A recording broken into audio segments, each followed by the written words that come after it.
Important चीज है panic नहीं करना। ऑल्दो आई टोटली अंडरस्टैंड कि मेरे लिए यहाँ पर खड़े होकर कहना कि पैनिक ना करो ये बहुत आसान है, बट जब आदमी पे खुद पे आती है तो सभी लोग पैनिक करते हैं, and I totally understand. But मैं आपको एक लॉजिकल वे के अंदर समझाना चाहती हूँ why not to panic and how not to panic. सबसे इंपॉर्टेंट चीज पैनिक होने का रीजन ढूंढना है। रीजन क्या है कि आपका एग्जामिनेशन शायद 40 दिन दूर है और आप सभी लोगों को नहीं पता है कि कैसे जाना है, क्या होगा, एग्जाम में कैसे क्वेश्चंस आएंगे। 2021 में तो बहुत सारा इंटरफेस प्रॉब्लम हुआ था, ये हुआ था, वो हुआ था, सारी चीजें, तो पैनिक होना बनता है। पर आप लोगों को ढूंढना है कि आपके पैनिक का करेक्ट रीजन क्या है। रीजन हो सकता है कि आप लोगों की तैयारी शायद उतनी अच्छी ना हो सकता है कि आप सभी लोगों की तैयारी अच्छी है बट एप्लीकेशन उतनी अच्छी ना हो। यानी कि मैं आपको ये सोचने बोल रही हूँ कि आप अपना करेक्ट रीजन ढूंढिए कि आपको पैनिक क्यों हो रहा है।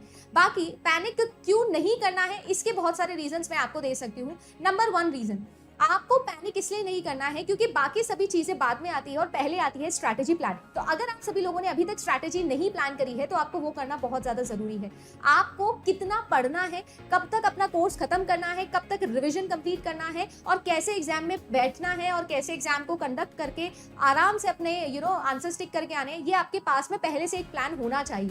अगर मैं बात करूं अगले 40 दिन की प्रिपरेशन में, अगर मैं आपकी जगह होती तो मैं बिल्कुल सबसे इंपॉर्टेंट चीज करती टाइम ब्लॉकिंग। यानी अपने पेपर 1 और पेपर 2 को कितना कितना समय देना है वो बहुत जरूरी है। पेपर 1 के लिए स्पेसिफिकली मैंने एक वीडियो भी बनाया जो कि चैनल पे जाके आप चेक कर सकते हो कि कैसे आप यूनिट वाइज डिवाइड करके टॉपिक वाइज पढ़ाई कर सकते हो, इंपॉर्टेंट टॉपिक्स की तरफ जा सकते हो, क्योंकि 70% ही है आप लोगों का कंप्लीट पेपर जो सिर्फ और सिर्फ 30% ऑफ द सिलेबस में से आएगा। तो कैसे उस 30% को ढूंढना है और उसे कंप्लीट करना है वो आपको आना चाहिए। दूसरी इंपॉर्टेंट चीज या दूसरी ऐसी गलती जो मुझे लगता है कि आप सब लोग करते हैं वो ये करते हैं कि आप लोग चीजों को ओवर जनरलाइज करते हैं। हम सब लोगों के अंदर, सभी स्टूडेंट्स के अंदर एक चीज होती है कि हम हर चीज को ओवर जनरलाइज करते हैं, स्पेसिफिक तरीके से चीजों को नहीं पढ़ते हैं और अभी जनरलाइज करने का टाइम नहीं है। दूसरी इंपॉर्टेंट चीज जो जनरलाइजेशन के अंदर ही आती है वो आती है मल्टीपल रिवीजन थ्योरी। मुझे ऐसा लगता है कि मल्टीपल रिवीजन थ्योरी जितना फायदेमंद होती है उतना नुकसान भी आपको कर सकती है। समय आपके पास में कम है, आपको मल्टीपल रिवीजन लगाना है, बिल्कुल ठीक बात है, बट ऐसा कहा जाता है कि अगर 3 बार आप कोई चीज को रिवाइज करते हो तो वो मोर देन सफिशिएंट होता है। साथ ही साथ जो एक प्रॉब्लम यहाँ पर स्टूडेंट्स की होती है कि वो किसी एक टॉपिक को उठाते हैं, उसे पढ़ते हैं, पढ़ने के बाद में उसके 1000 वीडियोस देखते हैं, जहां भी उनको फ्री कंटेंट मिलता है, पेड कंटेंट मिलता है, बुक मिलती है, ये मिलता है, वो मिलता है, सब जगह से उस पर्टिकुलर टॉपिक को पढ़ने की कोशिश करते हैं। मुझे ऐसा लगता है कि ये आप लोगों के लिए अभी इस वक्त ज्यादा डिस्ट्रैक्शन है जो क्रिएट करेगा। आप लोगों को डिसाइड कर लेना है कि मुझे ये टॉपिक कहाँ से अच्छे से समझ में आ रहा है, आपको उसे पढ़ना है और अपनी भाषा में उसे अपने नोट्स पे लिख लेना है और बार बार उसे रिवाइज करना है। अगर कोई प्रॉब्लम आती है फिर से वही ज्यादा वीडियो दोबारा से जाके देखिए जिससे आप लोगों ने उस कॉन्सेप्ट को समझा था, रादर देन उसी वीडियो से रिलेटेड या उसी कंटेंट से रिलेटेड मल्टीपल टीचर्स या मल्टीपल वीडियोस को हंट करने से बेटर ऑप्शन ये है कि आप एक ही जगह से पढ़िए बट अच्छे से उसे कंप्लीट कर लीजिए। उसके साथ साथ जो मुझे लगता है कि बहुत एक बड़ी प्रॉब्लम आती है वो ये आती है कि हम हर चीज को जनरलाइज करके समझ लेते हैं, बट जब स्पेसिफिकेशन की बात आती है तो वहां पर हम लैक करते हैं, जिसकी वजह से हमारी एप्लीकेशन अच्छी नहीं होती है। और उस एप्लीकेशन के बिहाफ पर ही मैं आप लोगों को ये चीज समझाना चाहती हूँ, जितना ज्यादा आप लोग प्रैक्टिस करोगे, जितना ज्यादा एमसीक्यूज आप लोग निकालोगे, उतना ज्यादा कॉन्फिडेंस बढ़ेगा और उतना ही ज्यादा स्पेसिफिक आप हो जाएंगे। सो सेकंड मिस्टेक है ओवर जनरलाइजेशन करना।